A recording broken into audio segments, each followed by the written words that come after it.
क्या तुमने कभी सोचा है कि अंधेरी रातों में जंगल के बीच कौन सी रहस्यमयी शक्तियां घूमती हैं? जहां परछाइयां भी डरती हैं, वहां यक्षिणी का बसेरा होता है। स्वागत है डार्क टेल्स में, जहां डर सिर्फ एक कहानी नहीं बल्कि एक सच्चाई है। हरिकुमार जयवंतराव देशमुख।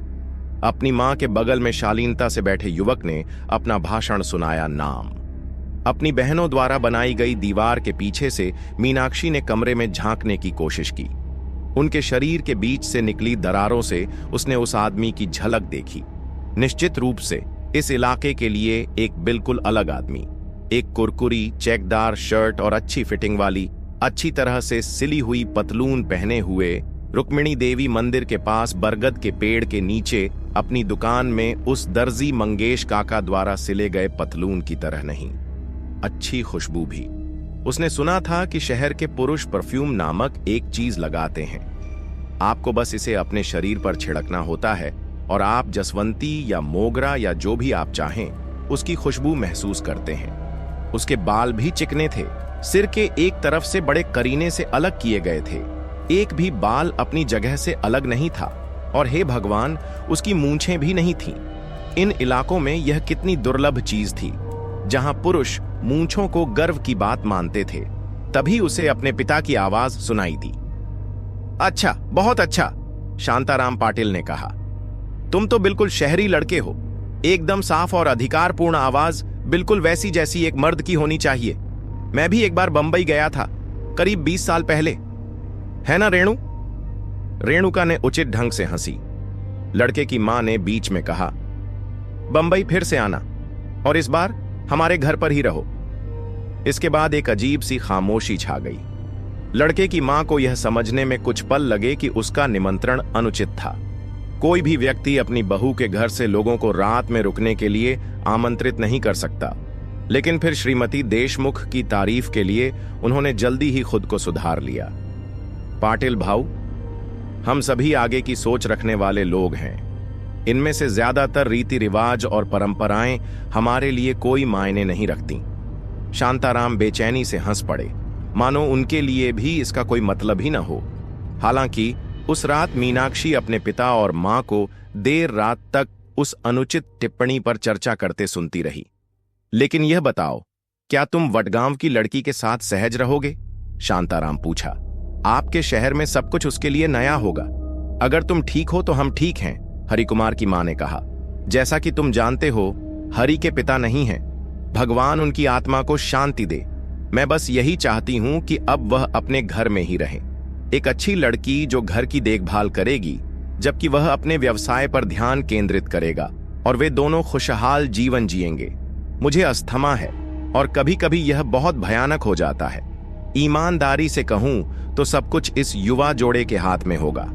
जब होलकरबाई ने मंदा को हमारे पास भेजा तो हरि को वह तुरंत पसंद आ गई और हम होलकरबाई पर एक परिवार के सदस्य की तरह भरोसा करते हैं। मीनाक्षी ने होलकरबाई को ढूंढा, वह विवाह एजेंट जो यह प्रस्ताव लेकर आई थी। वह वहां थी, मोटे सोफे पर बैठी, एक अच्छी तरह से खिलाए गए बिल्ली के बच्चे की तरह मुस्कुरा रही थी। श्रीमती देशमुख आगे झुकी। हमें आपसे कोई उम्मीद नहीं है। हरि अपने लिए बहुत अच्छा काम करता है और भगवान की असीम कृपा से उसके पिता ने हमें बहुत अच्छी स्थिति में छोड़ा है। और मैं आपको बता दूं कि हरि को आपकी लड़की सबसे अच्छी लगी। सब ठीक है, शांताराम ने विनम्रता पूर्वक हाथ हिलाते हुए कहा। शिक्षित और बढ़िया व्यवसाय वगैरह, लेकिन क्या वह हमारी परंपराओं को जानता है? शांताराम के चेहरे पर एक मुस्कान थी, एक शरारती मुस्कान। कमरे के उस दूर कोने में खड़ी मीनाक्षी ने पहचाना कि यह वैसी ही मुस्कान थी जैसी अक्सर अपनी बेटियों की परीक्षा लेते समय उनके चेहरे पर होती थी। हाँ सर, हरिकुमार ने कहा। मैं पूजा करता हूं और उपवास रखता हूं और सब कुछ करता हूं। उसकी आवाज परिष्कृत थी। कोई भी शब्द गलत तरीके से नहीं बोले गए थे, जैसा कि एक शहरी सुशिक्षित व्यक्ति से अपेक्षित होता है। पिछले सूर्य ग्रहण पर तो उसने पूरे दिन उपवास भी किया था, उसकी मां ने भावपूर्ण ढंग से बताया। वह श्रावण का उपवास भी रखता है। मुझे आज के समय में कोई दूसरा लड़का बताओ जो ऐसा करता हो। रेणुका ने शांताराम की ओर अपनी भौहें उठाईं। यह सावधानी वाली नजर थी जो कह रही थी, उसे ज्यादा मत छेड़ो, वह एक अच्छा लड़का है। उसने मंदा की ओर एक और तिरछी नजर डाली। वह वहीं बैठी रही, जितना संभव हो सके उतनी कम जगह घेरते हुए उसके होठों में एक मुस्कान छिपी हुई थी। यह निश्चित रूप से एक पूर्व निर्धारित जोड़ी थी। रेणुका ने आसमान की ओर एक मौन प्रार्थना की।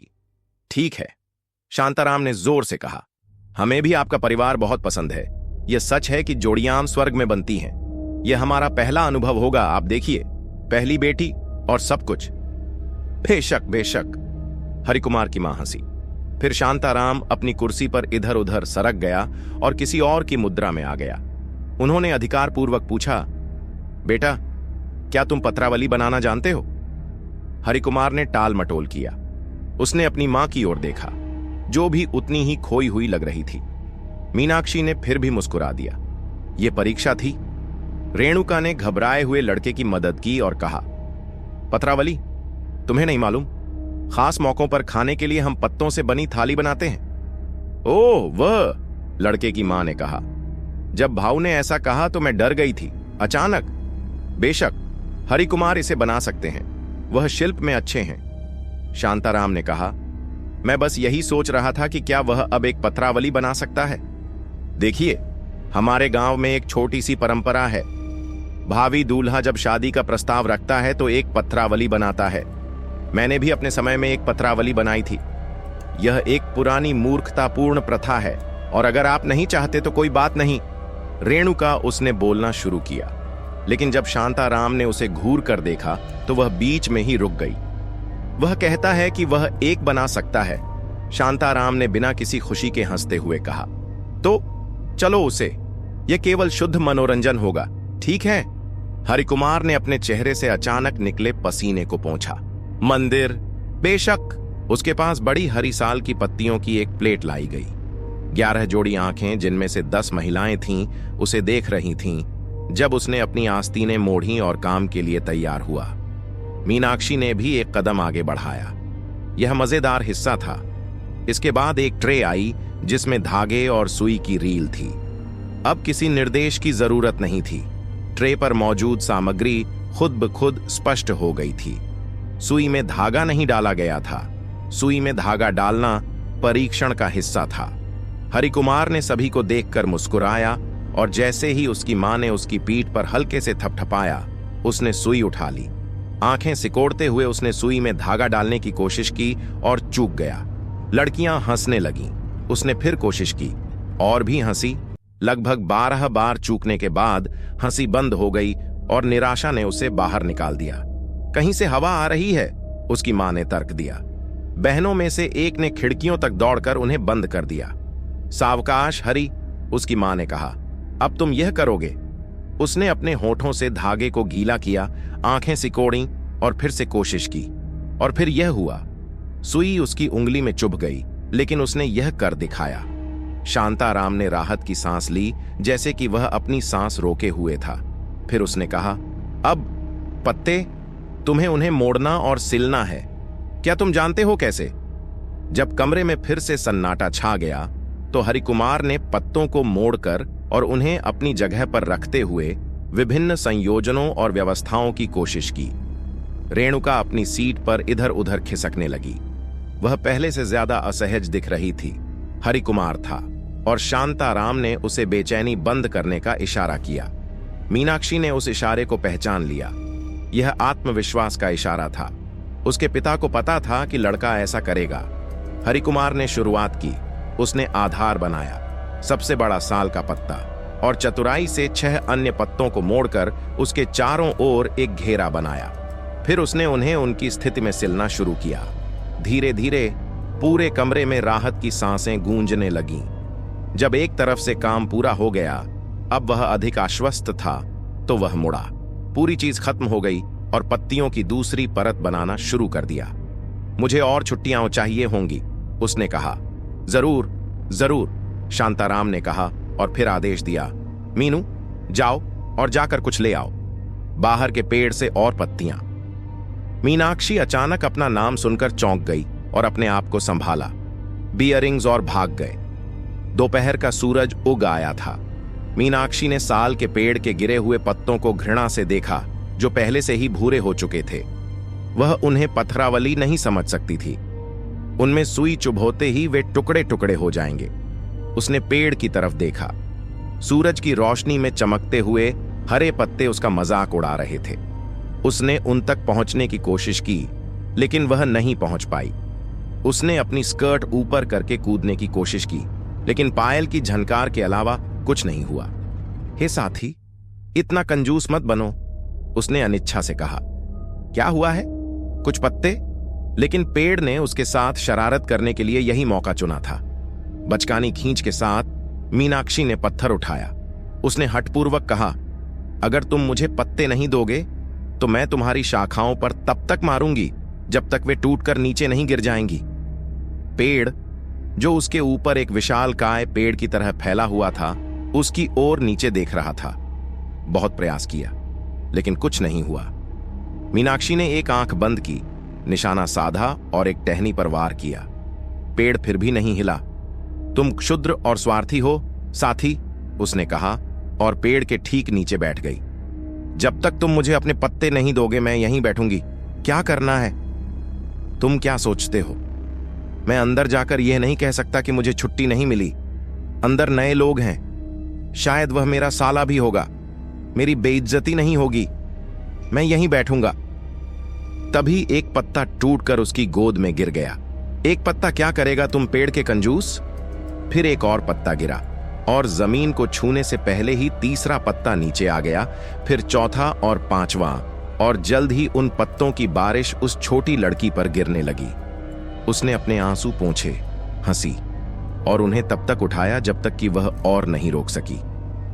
क्या तुमने पूरा पेड़ ही उजाड़ दिया? शांताराम ने उसके अंदर आते ही पूछा, पत्तियों के साथ।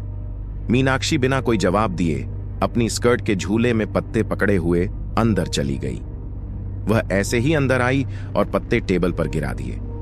तभी हरिकुमार ने उसे वास्तव में देखा। उसकी नजर सबसे पहले उसकी नंगी टांगों पर पड़ी और फिर उसने उसका चेहरा देखा। यह एक संक्षिप्त नजर थी, लेकिन नजर कुछ सेकंड के लिए उसके शरीर के उस हिस्से पर टिकी रही जिसे उसकी मां ने उसे अच्छी तरह से छुपाकर रखने के लिए कहा था। मीनाक्षी पीछे हट गई। अब वह इस तरह से घबरा गई जैसे उसने कोई अपराध कर दिया हो।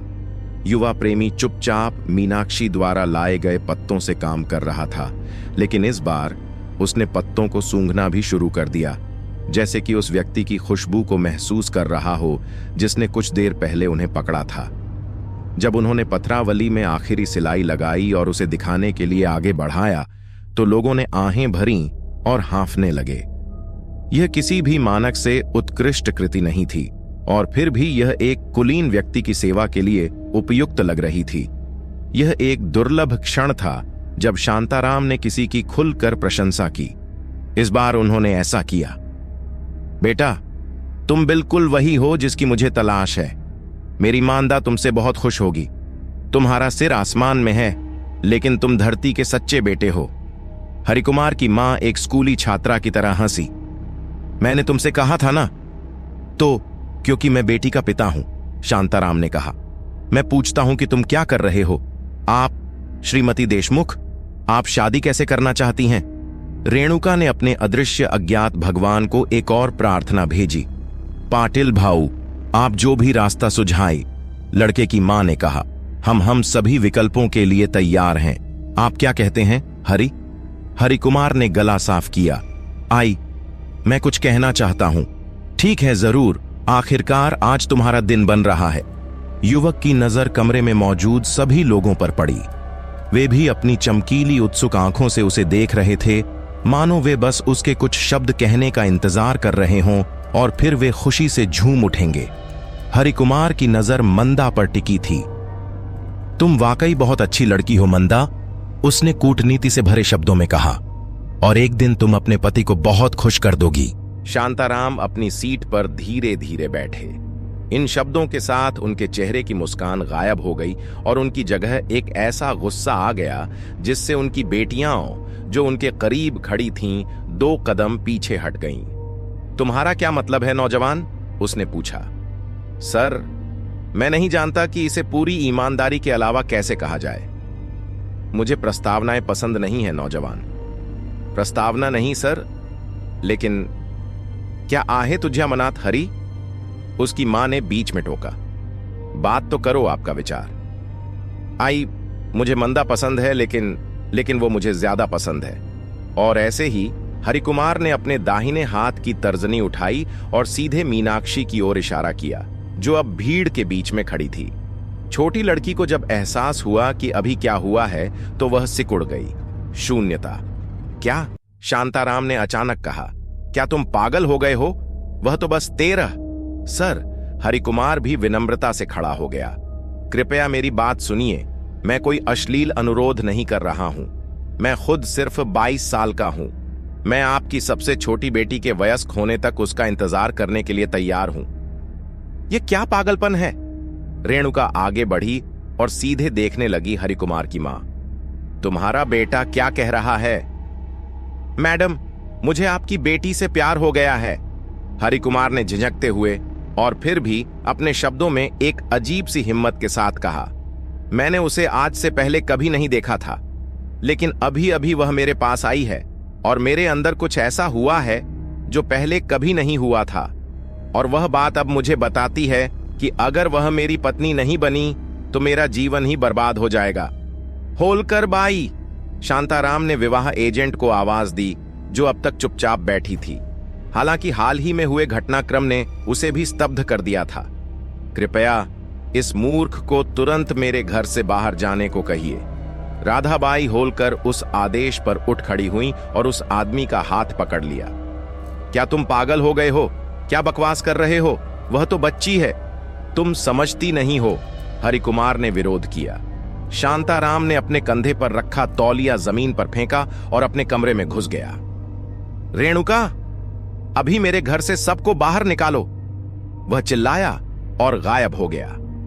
मीनाक्षी ने उस दोपहर प्रेमी और उसकी मां को घर से बाहर निकाल दिए जाने के बाद खुद को लड़कियों के कमरे में बंद कर लिया और शाम तक दरवाजा नहीं खोला। अपनी बहनों की दरवाजा खोलने की तीव्र पुकार अनसुनी हो गई। शांताराम ने भी अपने कमरे में खुद को बंद कर लिया और जब वह घंटों बाद बाहर आया तो किसी ने फुसफुसाहट से ज्यादा कुछ नहीं कहा। रेणुका एक कोने में बैठी रो रही थी और ऐसे मौकों पर जिस किसी को भी वह कोसती थी उसे कोस रही थी। लेकिन अगर किसी ने मीनाक्षी को उस समय देखा होता तो उसे डर की वह भावना महसूस होती जो हर किसी को कभी न कभी होती है। डर को खौफनाक क्यों कहा जाता है? इसकी एक वजह है। ऐसा इसलिए क्योंकि जब आप वाकई पूरी तरह से डरे हुए होते हैं तो धीरे धीरे लेकिन निर्विवाद रूप से ऐसा एहसास होता है कि आपके अंदर कुछ रेंग रहा है। मीनाक्षी को उस समय देखने पर ऐसा ही लगता, क्योंकि लड़की दोपहर से शाम तक 1 इंच भी नहीं हिली। वह उस बंद कमरे में एक जगह स्थिर खड़ी रही, ठीक उस आईने के सामने जहां लड़कियां सजती संवरती थीं और खुद को निहारती रहीं। उसे नहीं पता था कि उसके साथ क्या हो रहा है। बेसुध होने का ऐसा स्तब्ध कर देने वाला एहसास उसे पहले कभी नहीं हुआ था। शायद यह उस आदमी के नजरिए की वजह से था जिसने उसे देखा था, या इसलिए कि उसने अपनी बहनों की आंखों में खामोश शिकायतें देखी थीं, या इसलिए कि उसने अपने माता पिता की फटकार को अपने ऊपर आते देखा था। गुस्से और बेबसी के आवेश में उसने अपने बाल और चेहरे पर जो भी थोड़ा बहुत मेकअप था सब बिगाड़ दिया। उसकी आंखों से काजल बह रहा था, उसके होंठों से लिपस्टिक बह रही थी, और इस तरह वह एक चट्टान की तरह खड़ी रही, अपनी पलकें झपकाए बिना आंसू भी बहने नहीं दे रही थी। उसे इससे नफरत थी। उस आदमी की कांपती हुई उंगली उसकी ओर इशारा करते हुए, उसे अलग करते हुए, और उसका चेहरा। उसे नहीं पता था कि वह चेहरा क्या था, लेकिन ऐसा नहीं लग रहा था कि वह किसी भी तरह से अच्छा है। कोपरे दादा की मिठाई की दुकान पर मिठाई देखकर टप्पू का चेहरा अलग था। वह बीमार लार टपकाता चेहरा और उसकी आंखें बुरी तरह धुंधली थीं। वह किसी कुत्ते से ज्यादा नहीं लग रहा था जिसके सामने बेशकीमती मांस का टुकड़ा रखा हो। हाँ, यही नजर थी जिससे उस आदमी ने उसे देखा था, या उस बदमाश गोविंद की नजर जब भी वह उसका रास्ता काटता था। और ऐसा अक्सर होता था। क्यों? उसमें ऐसा क्या था कि पुरुष उसे इस तरह देखते थे? कोई नहीं अपनी बहनों को ऐसे देखा। वह शीशे में अपने प्रतिबिंब को देखती रही और देखती रही और उस एक चीज को खोजने की कोशिश करती रही जो उसमें अलग थी। आई ने कहा कि वह अपनी उम्र के हिसाब से बहुत मोटी थी। शायद यही वजह थी। शायद। कौन जानता है कि पुरुष मन क्या सोचता है। हालांकि यह सच हो सकता है। उसकी कक्षा में कोई भी लड़की उसके जितनी अच्छी नहीं थी। मीनाक्षी ने अभी अभी किशोरावस्था में कदम रखा था, लेकिन वह स्तन जैसी चीजों को समझती थी और वह जानती थी कि उनमें कुछ ऐसा होता है जो पुरुषों को आकर्षित करता है। लेकिन क्या बस इतना ही था? पुरुष इतने उथले कैसे हो सकते हैं? वह खुद से नफरत करती थी। वह क्यों ऐसी महिला बन रही थी जो उसे डराती थी? वह अपनी बहनों की तरह क्यों नहीं बन सकती थी? सभी विनम्र और संकोची लड़कियां जिनसे अच्छे परिवार बनाने और उनकी देखभाल करने की उम्मीद की जाती है, और कुछ नहीं? क्या बचपन से ही उसे यही सिखाया नहीं गया था? फिर उसके साथ क्या हो रहा था? ऐसा इसलिए है क्योंकि तुम खास हो। मीनाक्षी लगभग गिर पड़ी। यह एक आवाज थी, शब्द लगभग मानवीय, कोई अस्पष्ट मानसिक एकालाप नहीं। ये शब्द असली थे, सीधे उसके कान में बोले गए, धीमे और फिर भी दृढ़, जैसे किसी ने उन शब्दों को बड़ी दृढ़ता के साथ उसके अंदर डाल दिया हो। कौन है? उसने मुड़कर देखा, लेकिन तेज हवा के अलावा वहां कोई नहीं था। कुछ नहीं है। रात के खाने के समय उसकी मां ने दरवाजा खटखटाया। बाहर आओ, कुछ खाओ, उसने रूखेपन से कहा। मीनाक्षी ने एकदम स्तब्ध होकर दरवाजा खोला। तुमने अपने साथ क्या कर लिया है? रेणुका ने उसे धक्का देते हुए कहा। भयभीत होकर उसने अपनी कलाई मुंह में दबा ली और फिर वह टूट गई। उसने खुद को अपनी मां की बाहों में फेंक दिया जैसे वह एक छोटी सी लड़की थी। उसने उसे जितना हो सके उतना कसकर गले लगाया। उसने उसे जाने दिया। बस बस, रेणुका बोली, इसमें तुम्हारी कोई गलती नहीं है। लेकिन क्यों आई? मुझे क्या हो रहा है? तुम बड़ी हो रही हो बस। लेकिन ऐसा क्यों?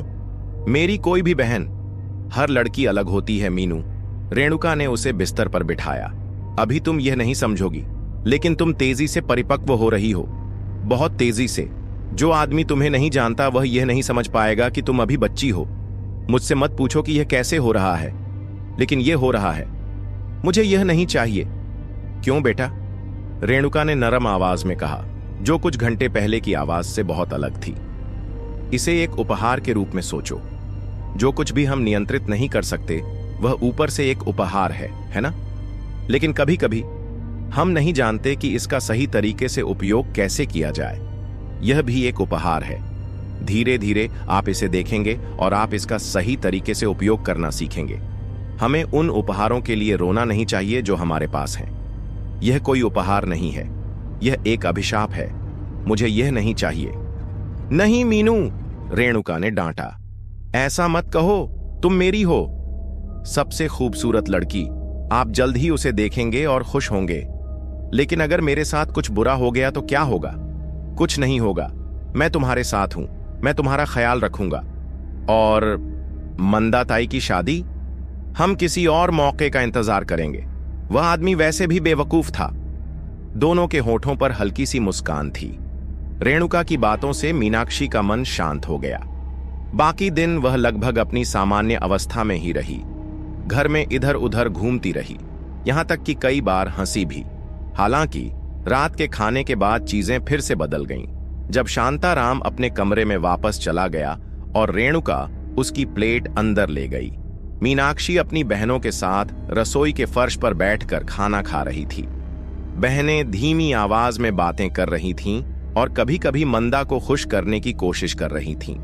मीनाक्षी भी कुछ कहना चाहती थी, लेकिन यह उन मौकों में से एक था जहां आप जो कुछ भी कहते हैं वह गलत साबित होता है। फिर यह तथ्य भी था कि उसे हमेशा उसकी बहनों द्वारा एक तरह से बहिष्कृत माना जाता था, या शायद वे बस उससे किसी तरह का खौफ रखती थीं। अगर ये बहनें होतीं तो अब तक वे केवल अस्पष्ट धारणाएं थीं। आज वे वातावरण में इतनी घनीभूत हो गई थीं कि उन्हें कच्चे लोहे के चाकू से काटा जा सकता था। मंदा ताई, आई ने कहा था कि वह आदमी मूर्ख है, उसने अंततः कहा, और वह उसकी बहनों की बकबक एकदम बंद हो गई। सभी लड़कियां उसकी ओर देखने लगीं, सिवाय मंदा के, जो बोलती रही। उसने अपना चेहरा छिपा लिया और अब फिर से फूट फूट कर रोने लगी। चौथी बहन सुपर्णा बोली, तुम ज्यादा मत बोलो, यह सब तुम्हारे लिए है, तुम्हारे कारण। मेरी वजह से? कैसे? मीनाक्षी ने चुटकी ली। तू तो अप्सराओं की तरह इठलाती फिर रही है। कौन आदमी नहीं फिसलेगा? आई ने तुझे नहीं बताया कि औरतों की तरह कैसे पेश आना चाहिए? कुमुद को तो देख, वह भी बच्ची है पर कितनी शरीफ है। सुपर्णा ने मुंह बिचकाते हुए कहा, मैं शरीफ नहीं हूं? चली जाओ मीनू, यह सब तुम्हारी वजह से हुआ है कि मंदा ताई ने इतना बड़ा बेटा खो दिया। अच्छा जोड़ा। बाकी बहनों ने कुछ नहीं कहा, लेकिन उन्हें ऐसा करने की जरूरत नहीं थी। सुपर्णा हमेशा सबसे ज्यादा तीखी जुबान वाली थी। जब भी किसी बहन को किसी से झगड़ा करना होता था तो वे हमेशा सुपर्णा को आगे भेजती थीं और वह अपने दुपट्टे का सिरा कमर में खोंसकर आगे बढ़ती थी, जैसे कि युद्ध के लिए।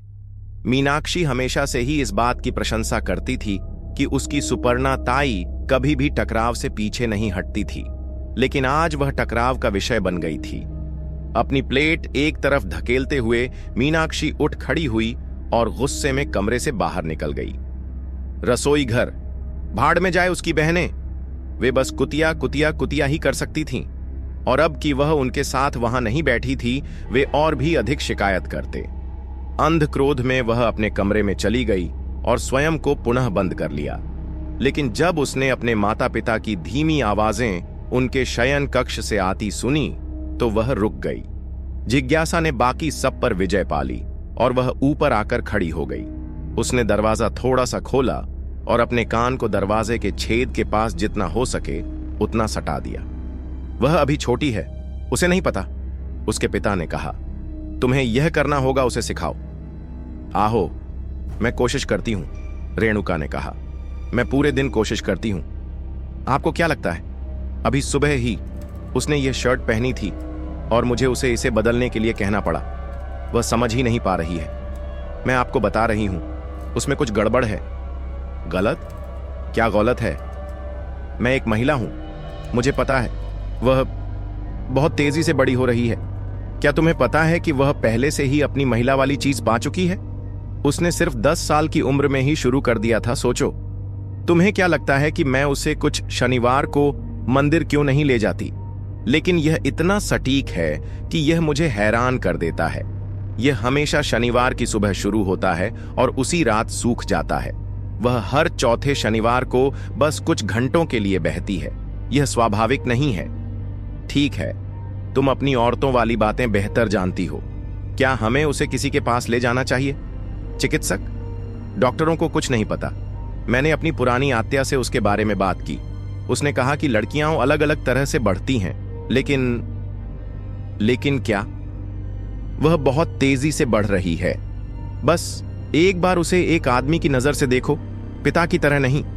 तुम देखोगे कि वह पहले से ही कितनी बड़ी हो चुकी है। उसे मंदा से भी बड़ी ब्रा की जरूरत है।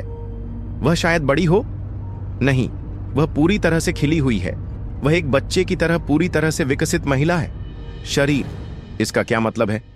मंदा और मीनू को साथ साथ खड़ा करो, रेणुका ने कहा, और फिर किसी अजनबी को बुलाकर बताओ कि कौन बड़ा है। तुम उनके पिता हो, तुम यह सब नहीं देख पाओगे। शांताराम ने सोचा, लेकिन वह तो सिर्फ बच्ची है, हमारी बच्ची। हमें करना ही होगा उसके लिए सबसे अच्छा क्या है। बेशक यही बात मुझे परेशान कर रही है, और यह सिर्फ उसके इतनी तेजी से बढ़ने की बात नहीं है। देखिए, मैंने देखा है कि जब वह आसपास होती है तो पुरुषों को कुछ हो जाता है। मुझे नहीं पता क्यों। उन पड़ोसी लड़कों ने, मैंने उसे उसके साथ खेलने से रोक दिया है। उस दिन मैंने उन्हें हमारे परिसर की दीवार के पीछे खड़े होकर उसे देखते हुए पाया। उन्होंने अपने हाथ अंदर डाले हुए थे। हे भगवान, मैं यह नहीं कह सकती, शांताराम ने गुस्से से कहा। वे भी तो बस 10-11 ही हैं, उन्हें क्या पता। मैं चाहता था कि वे भी कुछ जाने। रेणुका ने पूछा। मैं उन पर चिल्लाना तो चाहती थी, लेकिन मैं क्या कह सकती थी? तुम्हें तो, तुम समझती नहीं। हमारी दूसरी बेटियों के साथ कुछ नहीं हुआ है ना? हम उन्हें वही खाना देते हैं जो मीनू को देते हैं, वही भांत भांजी, कुछ अलग नहीं। मैं तुमसे कह रहा हूं, हमें बहुत सावधान रहने की जरूरत है। अगर कल को कुछ हो गया तो हम समाज का सामना नहीं कर पाएंगे। मीनाक्षी लड़खड़ा गई। उसके माता पिता नहीं, उसके माता पिता नहीं, उसकी मां सोच रहे थे कि वह एक विचित्र महिला है। क्या वह थी? क्या वह वैसी ही थी जैसा उसका वर्णन किया जा रहा था? एक बच्चे के शरीर में एक पूर्ण विकसित महिला? इसका क्या मतलब था? वह अपने कमरे में भाग गई। उस रात उसे नींद नहीं आई। क्या यह कहानी यहीं खत्म होती है या फिर डर की सच्चाई अभी बाकी है? अगर तुम्हें यह कहानी पसंद आई तो इसे लाइक करो, शेयर करो और चैनल को सब्सक्राइब करना ना भूलो। अगला भाग और भी ज्यादा खौफनाक होने वाला है। क्या तुम तैयार हो? मिलते हैं अगले डरावने सफर में डार्क टेल्स पर।